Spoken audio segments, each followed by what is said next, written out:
Hello, hello, hello everyone, and welcome to the June and July 2020 edition of our monthly movie reviews. This is the series where we take all the new movies we saw over the course of a month and review them in order from worst to best. As always, links to the trailers of the movies we're reviewing will be in the description below, and now it's time for the movies. Well, right here, the United States is lowest in numerous categories. We're lower than the world. Lower than the world? Here's case death. Oh, you're doing death as a proportion of cases. I'm talking about death as a proportion of population. That's where the US is really bad. Much worse than South Korea, Germany, etc. You can't do that. Why can't I do that? You have to go by.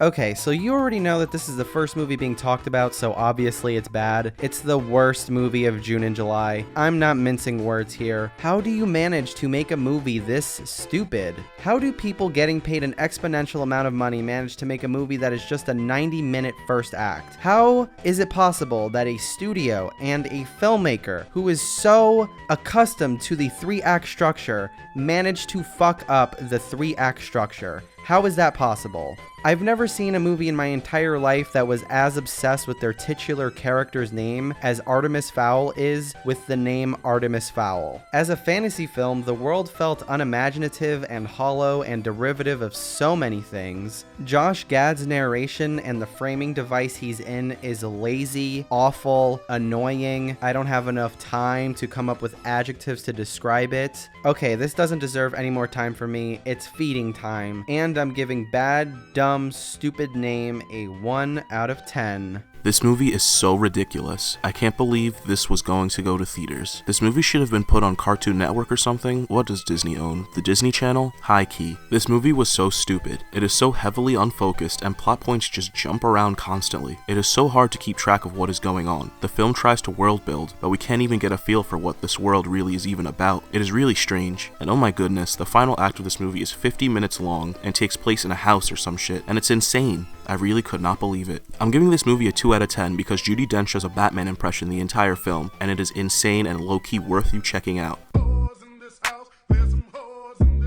365 Days is a terrible erotic thriller, which is par for the course of erotic thrillers because 99% of them are bad. The one good thing I will say is that although it seemed like the camera placement was random in its intention, the lighting and color correction is actually fantastic. The rest of the movie, on the other hand, is the most politically irresponsible film I've probably ever seen. It's basically Beauty and the Beast if the Beast impaled his penis into the mouth of every girl he comes across like the Green Goblin's glider in Spider-Man.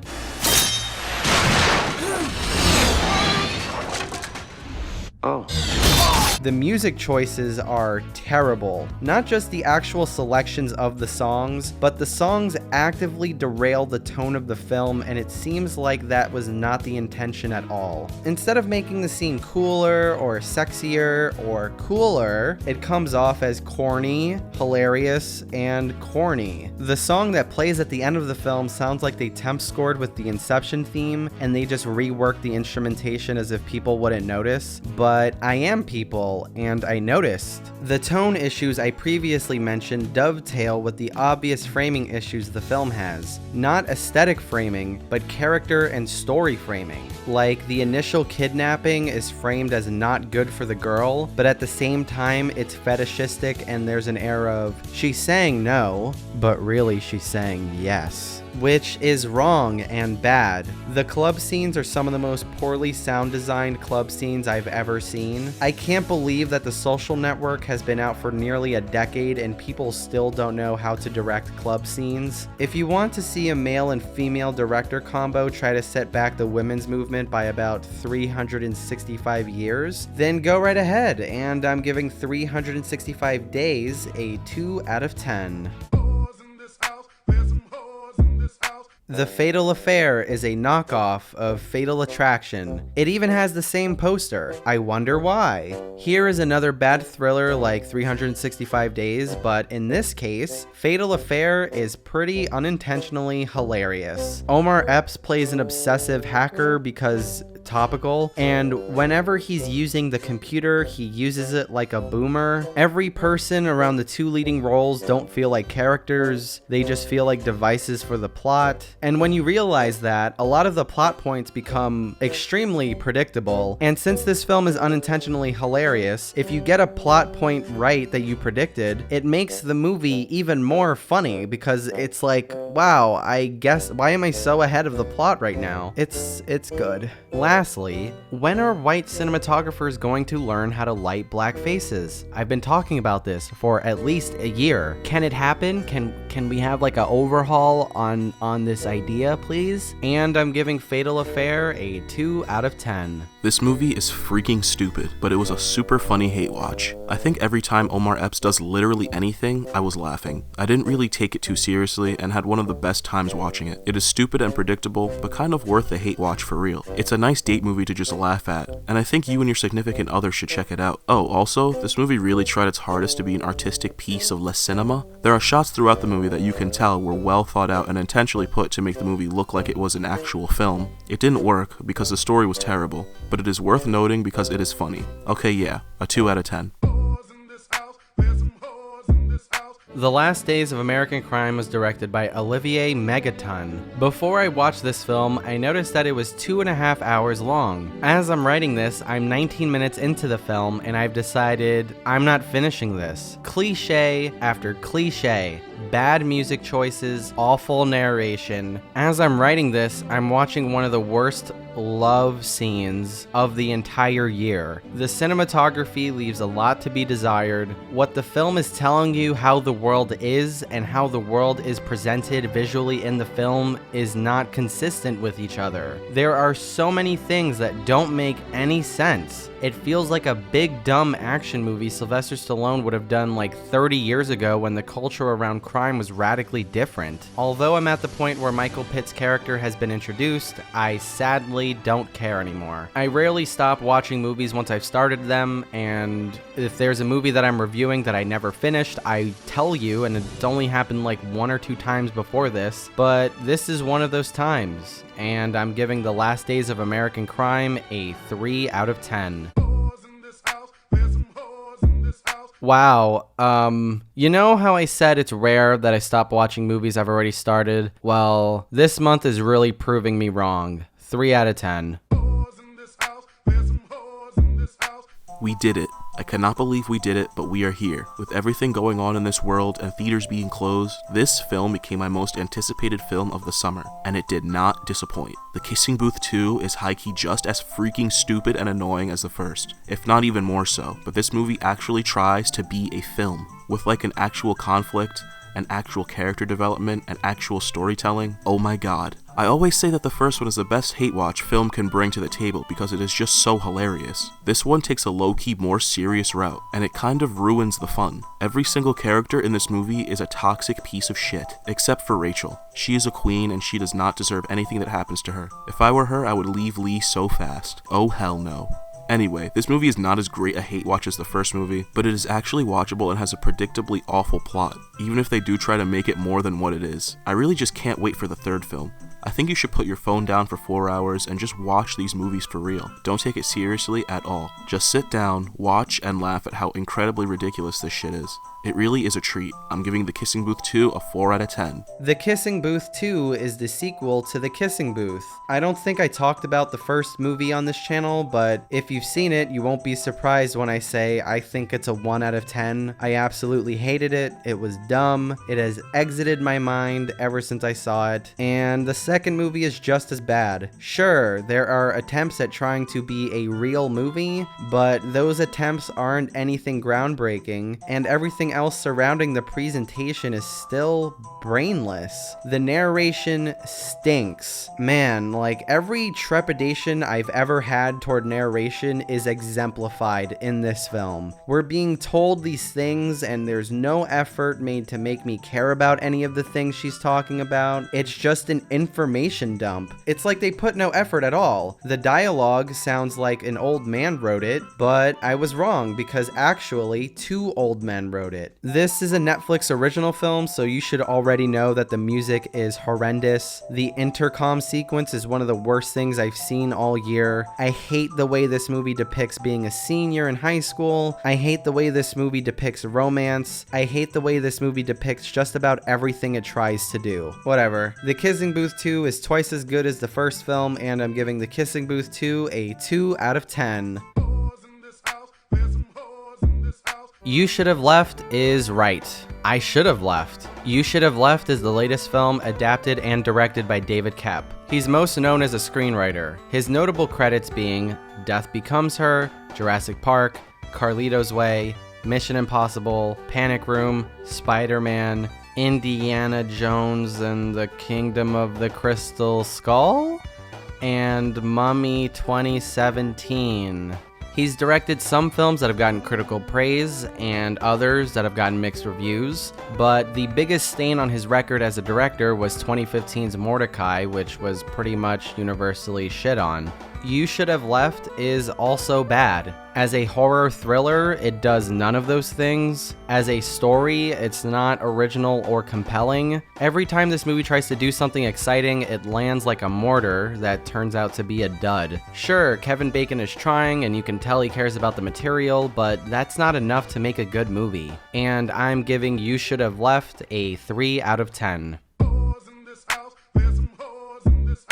Greyhound is a World War II film written by Tom Hanks and stars Tom Hanks. His previous writing credits include That Thing You Do and Larry Crown, which he also directed. I haven't seen either of those films yet, but The Greyhound, you can skip. It's streaming on Apple TV, and you'd think that an Apple TV exclusive with Tom Hanks heavily involved would be good, but even the streaming service had sync issues with this film specifically. There's like 2 or 3 minutes at the end of the second act where the sync is off by about 5 seconds. There are a ton of bad CGI backgrounds, which at this point is pretty unacceptable, seeing as what Dunkirk, Captain Phillips, and others have been able to do. But the biggest thing against it is that it feels paper thin with an 81-minute runtime. A lot of the film, because of its length, feels half-baked. There are characters that exist just to die. There is a female supportive woman object who is literally in one scene in the beginning, who is played by Elizabeth Shue,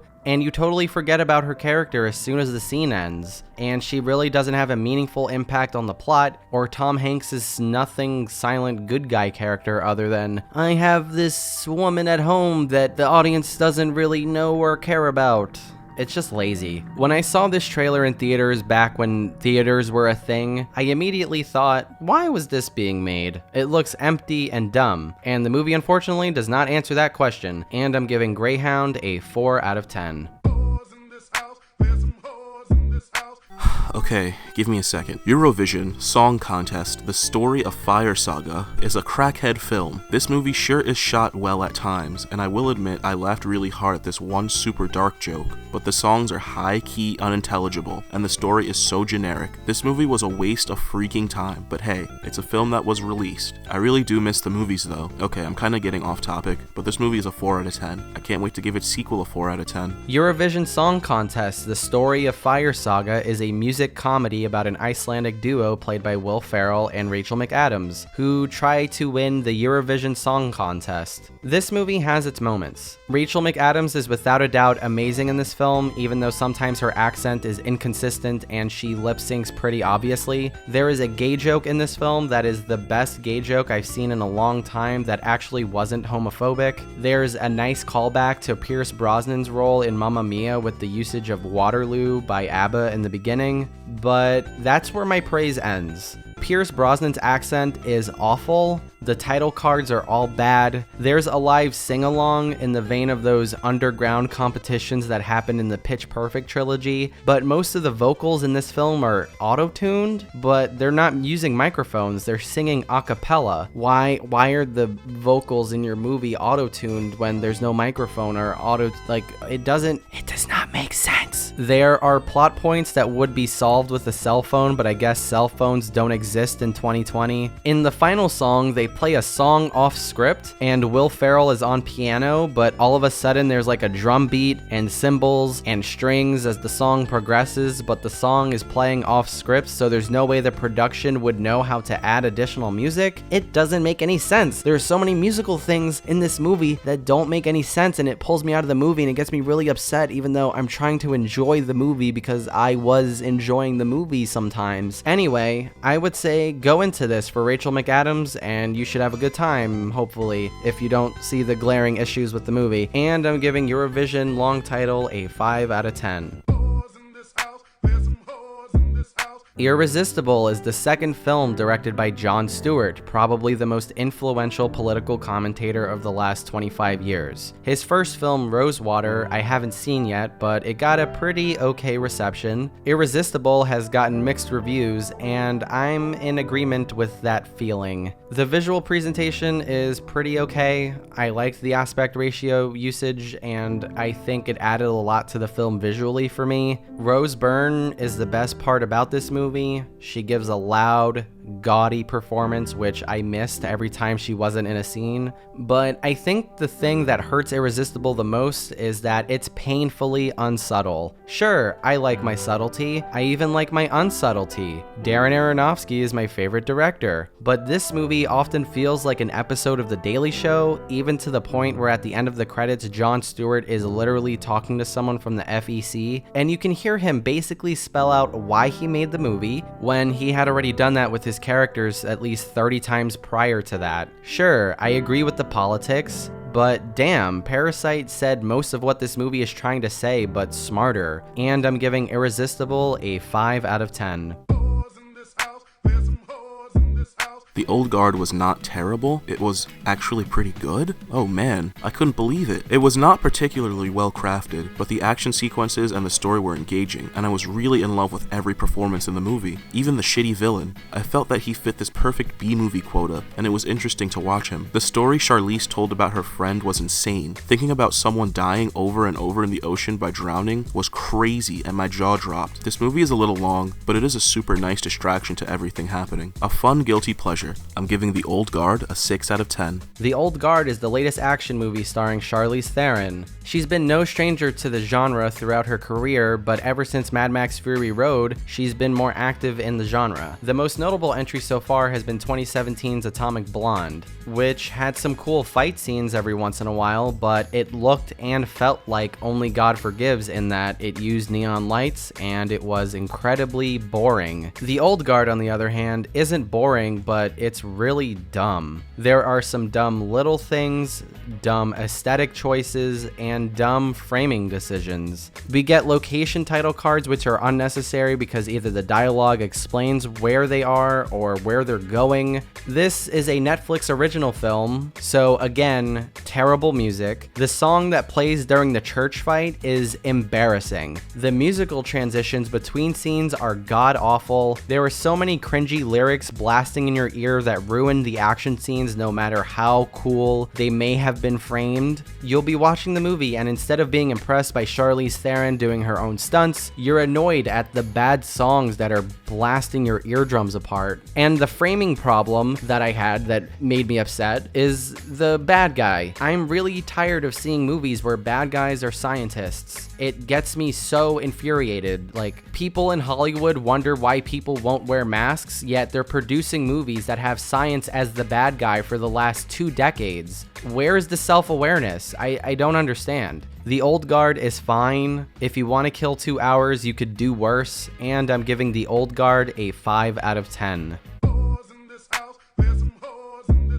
The new Spike Lee joint is good. This movie has a super interesting take on Black American PTSD post the Vietnam War, especially in the Trump era. It tackles topics such as stupid black Trump supporters, as well as their viewpoints on everything, even if it is for like 4 minutes. The story is fine and kinda iffy. Y'all really have buried treasure somewhere and have to go fight the next generation of Viet Cong to go get it? Okay. Even if the story is iffy, I still think it's somewhat well made. I don't think it's as good as BlacKkKlansman, but it is worth the watch. Check it out. It's on Netflix. I'm giving Da 5 Bloods a 6 out of 10. Da 5 Bloods is the 29th feature film by Spike Lee. We did a hot take on Spike Lee's previous film, BlacKkKlansman, because his most acclaimed film, Do the Right Thing, is sort of the namesake of our channel. Looking back on that video, I still kind of like it. A lot of effort was put into that video, and I still stand by most of what I said in the video. We were gonna do a hot take on this film as well, but blame Glenn. Just blame Glenn. Blame him so hard. After I saw Da 5 Bloods and I went on the internet to see how other people were receiving it, I was at best expecting a more mixed reaction, but I'm kind of surprised that it's gained the critical acclaim that it has. The scenes don't come together in a cohesive and seamless way, especially in the first half. It's an aesthetic mess. The dialogue is so wooden, the dance floor sequence feels so out of place, a lot of the Donald Trump references are pretty flaccid, the Vietnam flashback scenes are also pretty messy. I like the idea that the older actors are playing the younger versions of themselves without any makeup or CGI changes or actor changes, because it emphasizes the flashback and that the characters are reflecting on who they were and what they did. But the rest of it isn't great. The VFX for the helicopter crash was bad. There were times where I questioned the terrain's authenticity, like it didn't look like Vietnam sometimes. The production quality and performances for the most part left a lot to be desired. I think my biggest problem with the film is that it's inconsistent and it feels like Spike Lee cared about some scenes more than others. The grave digging scene was good. Paul's first soliloquy is one of the best scenes of the year, bar none. And Hanoi Hannah was a fun addition to the film, and I wish she was there more, sort of like Samuel L. Jackson's character in Do the Right Thing. But overall, it's not really for me. I just wish that Spike Lee was better at fusing his anger and his art in a more focused, cohesive, thought-provoking, and well-produced way. And I'm giving Da 5 Bloods a 5 out of 10. You get it?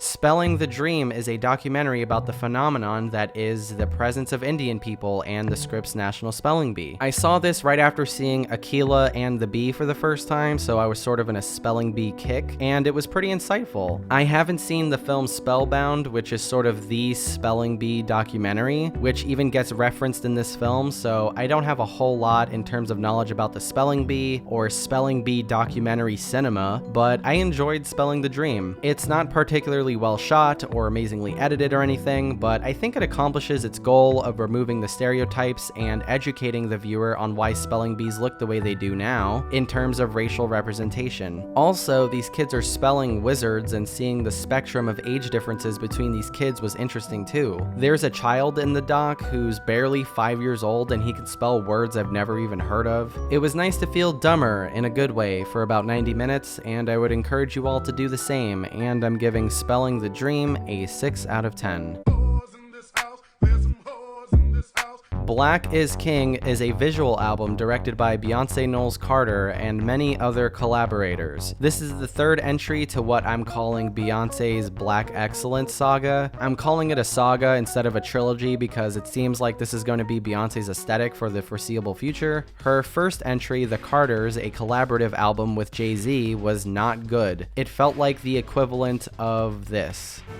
How do you do, fellow kids? The second entry, Homecoming, a film by Beyonce, was excellent. I reviewed it last year in our April 2019 video. It's awesome. And Black is King is okay. The visuals, as you're seeing right now, are great and is the best part of the film and the reason to watch the film, but it doesn't capitalize on that with an interesting or compelling narrative. Sure, the goal of this film, empowering black people to see themselves as they really are, is great, but in a film, even a visual album, there needs to be some conflict or drama that doesn't make it feel repetitive. The additions of the audio from Lion King 2019 were not welcomed, to be honest, because every time they were played, I kept thinking about how bad that movie is. If you haven't seen our commentary on both Lion King movies, do that, it's a ton of fun. They even used Beyonce's dialogue in the third act when she said, "Are you with me, lions, even though every character that that's on her side is a lion. Anyway, the songs Don't Jealous Me, My Power, and Brown Skinned Girl are the best songs in the film, visually and sonically, and they're great, and I'm giving Black is King a 6 out of 10.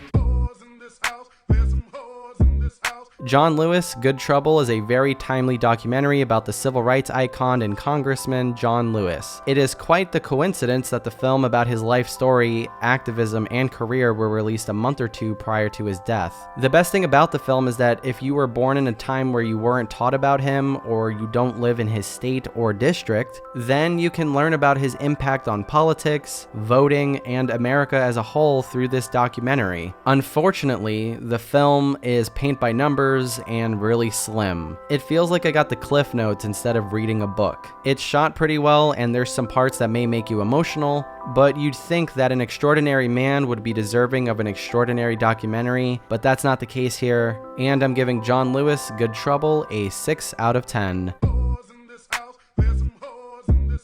Mucho, Mucho, Amor is a Netflix documentary about Puerto Rican celebrity and worldwide sensation Walter Mercado. Even though I think astrology is complete and utter nonsense, it was really nice to see a film about an important Puerto Rican figure. Not just because Puerto Rican visibility in films that don't have Lin-Manuel Miranda attached are virtually non-existent, but because he brought so many people together, and he's one of the few trailblazers in his day, including Gorgeous George, David Bowie, and Prince, that introduced gender expression to where it is now in the mainstream. The story that is told throughout the doc gets progressively more interesting and heartbreaking. My one gripe with this film, as I have with a lot of documentaries, including the one that I just talked about, is that the presentation is lacking. Admittedly, this film tries to do some interesting things, but it's not enough for me, and I'm giving Mucho, Mucho, Amor a 6 out of 10. I mentioned before that Puerto Rican movies without Lin-Manuel Miranda don't exist, and I was right because I just remembered that he appears in this film a couple of times.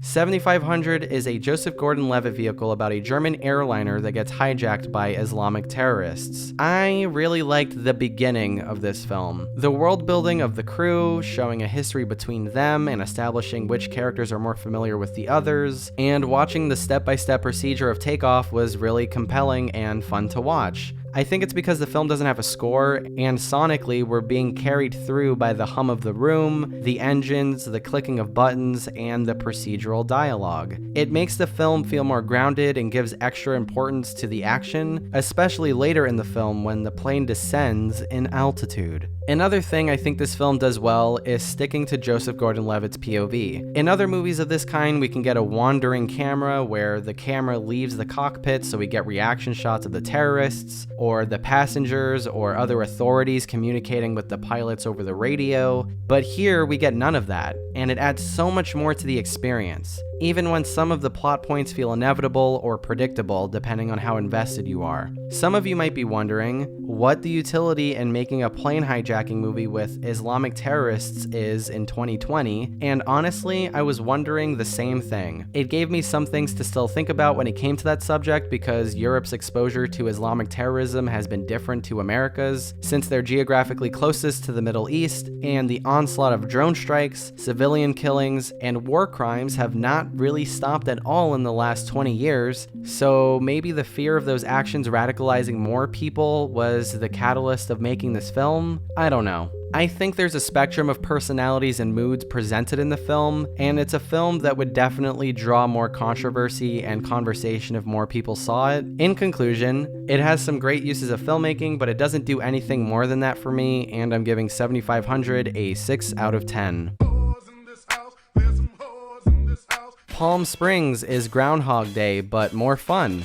Yeah, I said it. I went there. The first scene of this film and the way it's shot and acted is genuinely laugh out loud hilarious. Kristen Milioti is amazing in this film and everything that she's in. It really is a shame that she didn't completely blow up after she played the mother in How I Met Your Mother. The Groundhog Day gimmick works here because the way this film unravels, you are given a before this film started, and the hoops other films would have to jump over to get to the meat of the movie has already been done before the movie even starts. So you feel like you get more movie than most of these types of movies. The I'm stuck in this time loop and I'm accepting it and having fun montage is pretty much the most entertaining and enjoyable version of that montage I've ever seen from this type of film. Some of the surprises actually left me surprised. The cinematography for the most part is whatever, but it does have its moments. But I have two giant gripes with this film. I think Andy Samberg gives a very hit or miss performance,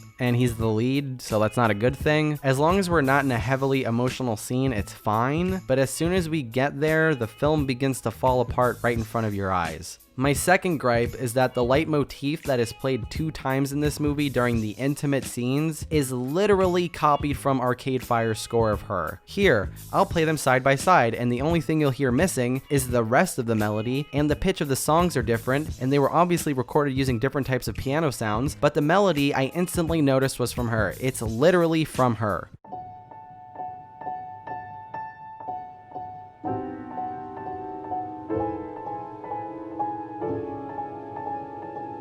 This is why temp scoring is bad. It took me right out of the movie, and the payoff I was supposed to experience from everything that happened before that was soured for me because I didn't stay immersed in the film, because they didn't want to make an original music. Overall, I enjoyed Palm Springs. I think this had the potential to be a really great film, but it's okay just the way it is, and I'm giving Palm Springs a 6 out of 10. I really enjoyed The King of Staten Island. This movie was surprisingly super hilarious. I thought that all the jokes hit just the right way, but the one thing I thought this movie didn't do that well was pace correctly. This movie feels like it's 4 hours long. Moments tend to be super played out, and although a lot of them are kind of heartfelt as well, it's just too damn long. We get it. Get to the point, please. Besides that, Pete Davidson's performance is really great, but literally, whenever I see him on screen, I'm always just like, that's Pete Davidson. He never seems to be able to be fully transformed into a character. I don't know. Maybe that's just a thing I always notice. Anyway, great flick, worth the stream. I'm giving The King of Staten Island a 6 out of 10. The King of Staten Island is the latest film by Judd Apatow, the director of 40-Year-Old Virgin, Knocked Up, Funny People, This Is 40, and Trainwreck. I liked some of his films, and there are others that I think that are just okay, and then there's Trainwreck, which is sort of there. But I went into this film completely forgetting that Judd Apatow had anything to do with it. I also thought going in that this movie was an hour and 45 minutes for some reason. I just assumed like a dummy, and at a certain point I was thinking, wow, this thing feels pretty long, but that's because it's actually 2 hours and 15 minutes, which is a good thing because it's a pretty delightful 2 hours and 15 minutes. I never felt bored.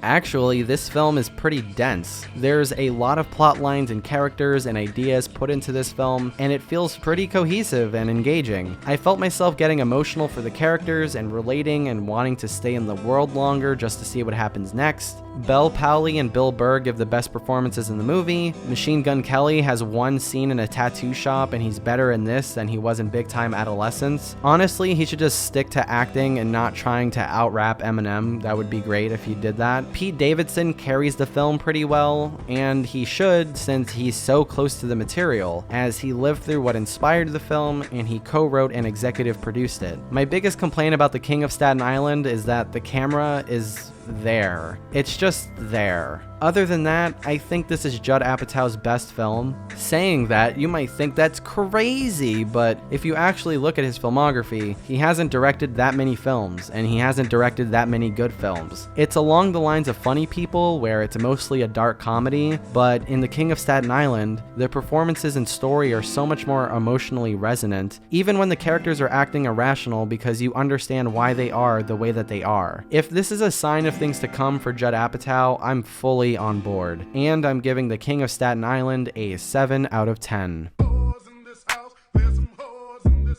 Hamilton is the world-famous Broadway musical written and starring Lin-Manuel Miranda, and it's now on Disney+. It's a pre-recorded performance from 2016 with the original cast. I think it's great they were able to do this ahead of time because I wanted to see Hamilton, but I never got to, and being able to see it at any time with the original cast is pretty cool. This is my first time seeing Hamilton, so I guess I'm going to be quickly reviewing the play more than the recording of the play. Some of the shots added to the experience that you wouldn't get from theater, such as close-ups and swinging camera moves that go with the choreography, and add to the kinetic energy that you wouldn't get if you were just sitting there in the room with them. And it's great to watch this in the comfort of your own home where you don't have to tolerate knuckle draggers sitting next to you. Anyway, the 2-hour and 40-minute runtime flies by. It flies by because most of the songs are really good, but Lin-Manuel Miranda's sad singing was not well performed, and it took me out emotionally every single time. The first song is poorly mixed, and you can barely hear the lyrics and exposition, but the information is repeated many times throughout, so it's sort of fine.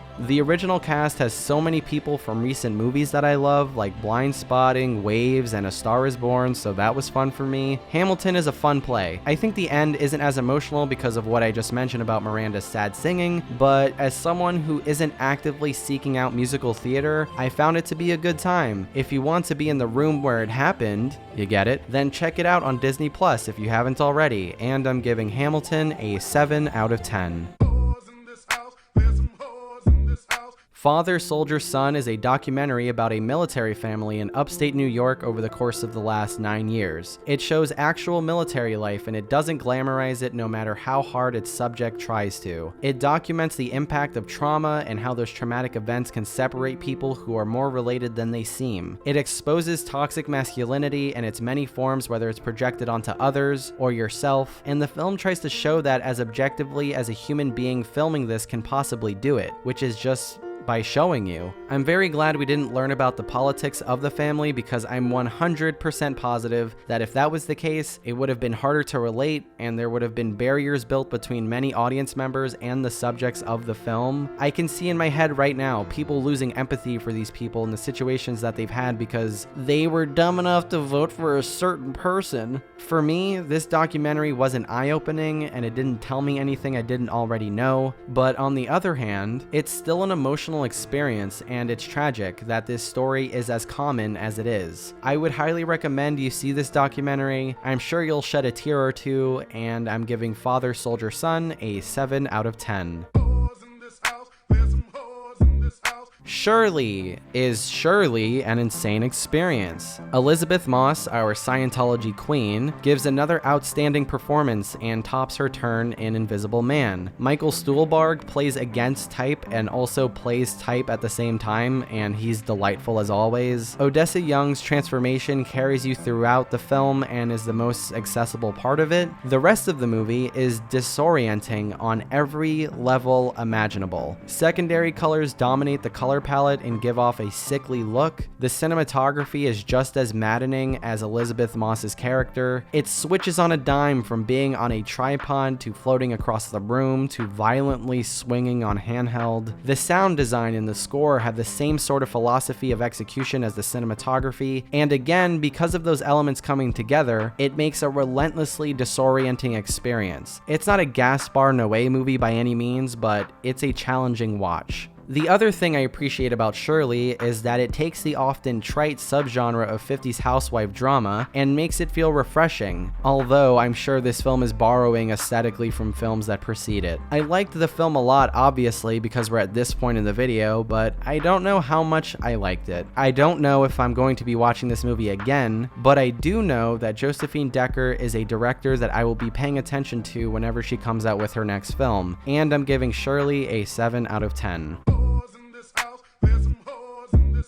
I saw Bloody Nose, Empty Pockets on a whim while I was looking at the film at Lincoln Center's plans for the New York Film Festival this year. I clicked on their virtual cinema that they've set up since quarantine, and the title grabbed my attention. I clicked on it and paid $10, and I got treated to an experience I will not soon forget. Bloody Nose, Empty Pockets is a documentary that lives in the moment. It's about a Las Vegas bar called the Roaring Twenties and its final day of business before it closed in 2016. There were many times in the beginning where I wondered wondered if we were going to get interviews about the history of the bar, and we never get that, which is great. And by the time I realized that this whole movie was just us watching them live out this sad, drunken, celebratory night, I was all in. You really get to be a fly on the wall of this ecosystem that no longer exists in that location, but you know versions of it exist in bars around the world every single day, in the before times, of course. There's scenes of rejection, love, song, and the moments that hit the hardest are the ones that ring of deep regret, as you would probably assume about a film that takes place over a 24-hour period at a bar. The couch scene. There are many couch scenes in this movie, but you'll know the couch scene when you see it, and it's probably my favorite scene of the year so far. But the energy in that moment dovetails with every moment before and after it. It's a film that documents people as their true selves, where they completely forget that the camera is there and they're exploding with personality,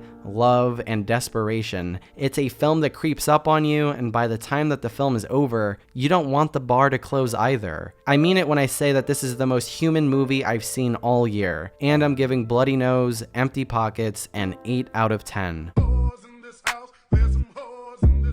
The Last Dance is the now famous documentary about Michael Jordan, the Chicago Bulls, and the 1997-1998 NBA season. It was released episodically months ago on ESPN, but it was released in full on Netflix last month, so I'm talking about it now. This docuseries is fantastic. The thing that separates this from other docs is the footage. It's so good, and there are so many aspects of the footage that make it good. First of all, the format. All the footage from the 1997-1998 season was shot by one film crew, and the rest of it is a mixture of home video and archival footage. Most of the 97-98 footage shown is the most gorgeous 16mm film you will ever see in your entire life, and it's a miracle that it was preserved this well after all this time. The second thing that makes the footage amazing is just the amount of things we got to see that we would never have seen if it wasn't for this documentary. The third thing that makes the footage so amazing is that it, unlike any documentary I've ever seen,